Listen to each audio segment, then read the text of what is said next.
pertama kali ketika saya berdinas di Rembang, pertama kali itu juga tugas saya adalah mengawal Mbah Yai Maimun pada waktu itu menerima undangan dari Bapak Kapolri melaksanakan upacara 1 Juli tahun 2017 di Jakarta.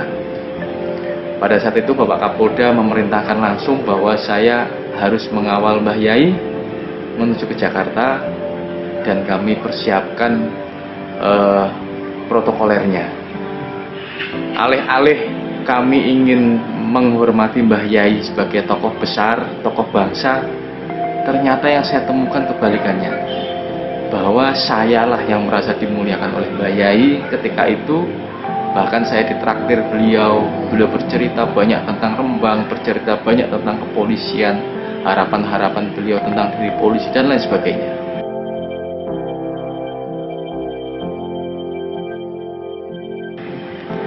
Seiring berjalannya waktu, saya bertugas di Rembang, saya menangkap bahwa memang beliau adalah sosok yang istimewa untuk saya, di mana baru kali ini Polres Rembang menerima bantuan dari Kiai 2 kali, dan ini kami laporkan kepada Bapak Kapolda pada waktu itu, Komjen Pol Dr. Andes Condro Kirono.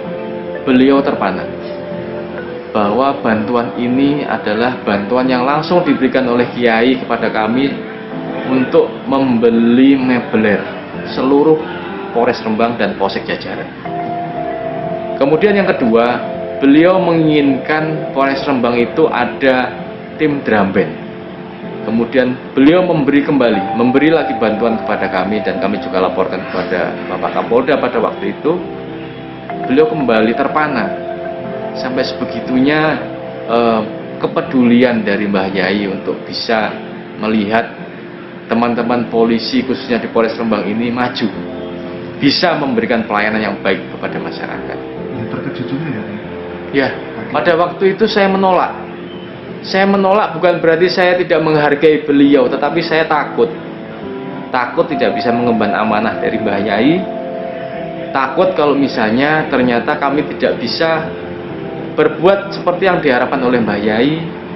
Kemudian takut bahwa akan menyusahkan Mbah Yai, karena saya tahu Mbah Yai itu tidak pernah meminta uang dari santri-santrinya. Beliau bercerita tidak pernah meminta uang dari santri-santrinya.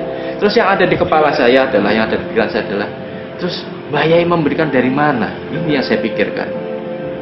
Dan karena beliau terus memaksa, saya mencoba menghindar, beliau mencari, memaksa, dan akhirnya kami terima dengan riang gembira. Saya ingat beliau waktu itu langsung berdiri dari kursinya, tidak menunggu ajudan untuk menuntun, dan beliau langsung masuk ke dalam ruangan dan keluar membawa uang. Pada waktu itu kami terharu. Dan bantuan relatif cukup besar ya, kalau sebenarnya. Ya, kami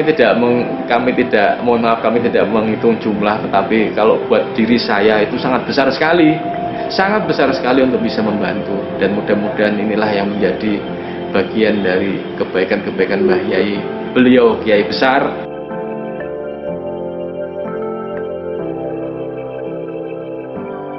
Dan satu hal yang saya pelajari dari beliau adalah bagaimana kita bisa memuliakan tamu-tamu kita, walaupun belum tentu tamu-tamu itu sepaham dengan Mbah Yai. Ini terjadi, di mana Mbah Yai selalu menjamu tamu-tamunya dengan luar biasa. Di makanan yang ada dikeluarkan semuanya, dan tidak hanya untuk kami, untuk diri kami, untuk diri para tamu yang lain juga sama.